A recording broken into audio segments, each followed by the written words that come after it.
say that, first off, it's been such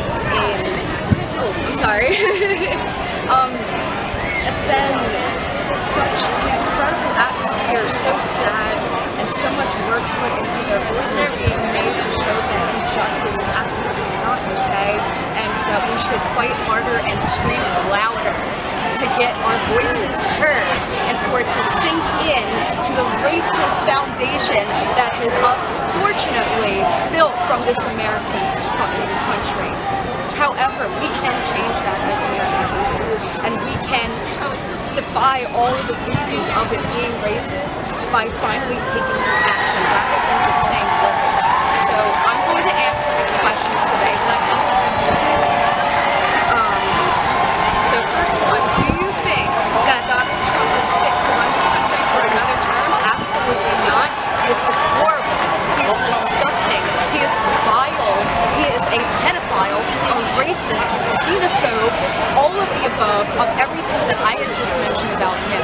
He is everything that is wrong for this country and wrong for this community, because he couldn't care for anyone but himself and only but himself and whatever is within his own convenience and benefit.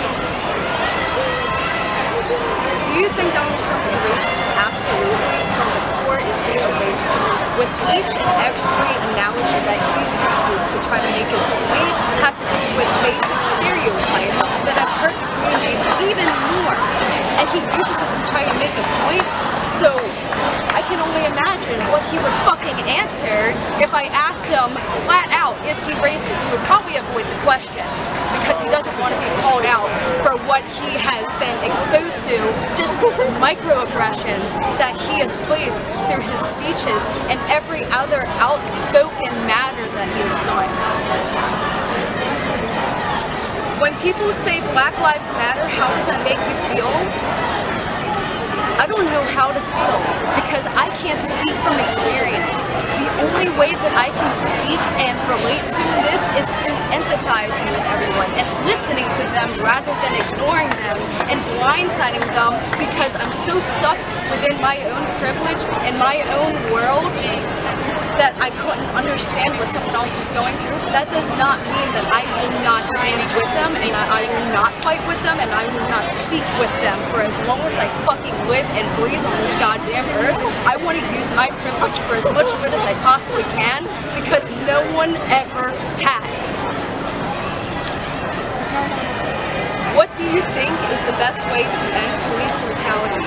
I believe the best way to convey a response of which will be positive is if they join them, if they understand, if they listen to them, if they respond to them. They don't need to bring more forces or more fucking backup. They need to bring understanding. They need to bring fucking compassion, for fuck's sake. These people are out here speaking their truth and speaking from their heart, and all they can fucking do about it is sit there fucking silent.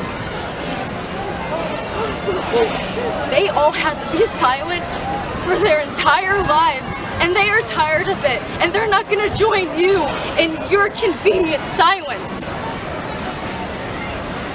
They're not going to join that, and they are fed up and tired of that.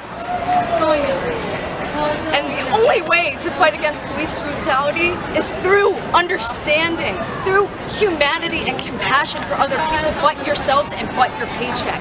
You come here to serve and protect. All I see is a disdain towards a community that you don't know better from, aside from outside of your own small world. So show some compassion and show some understanding, even if you don't understand it fully, because it's not from your first point perspective. It doesn't even matter. Just open up your ears and listen. That's what we need.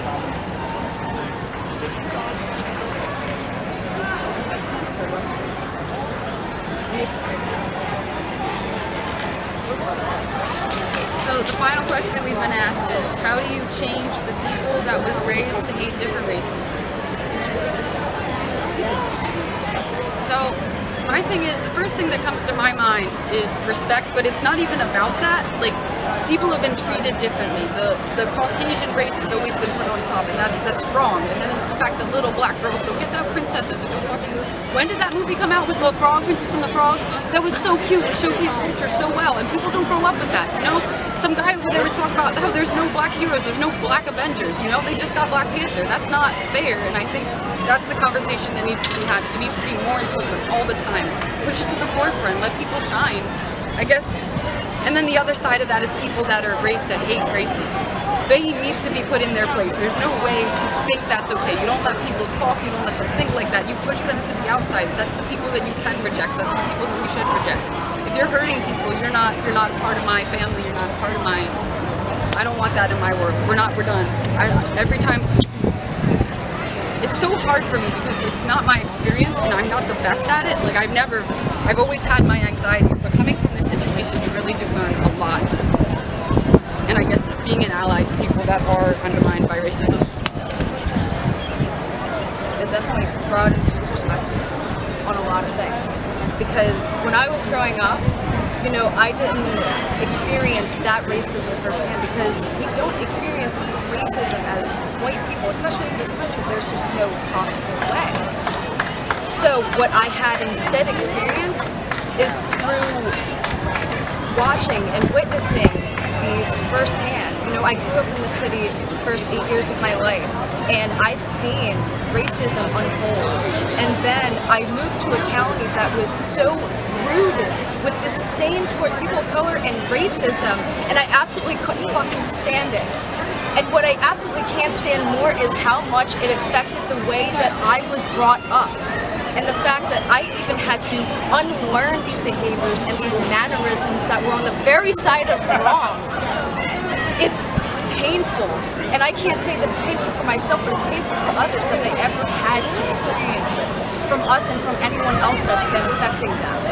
And for people to still not take them seriously, how are you not taking this seriously at this point? Wake up your fucking minds.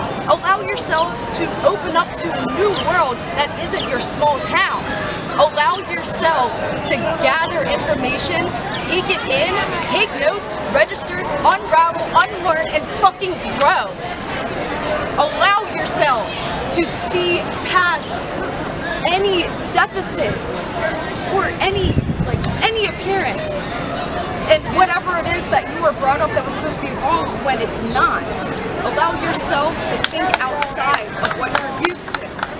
And what we have been used to is not understanding enough about this. So we need to bring this into schools. We need to showcase this in the public.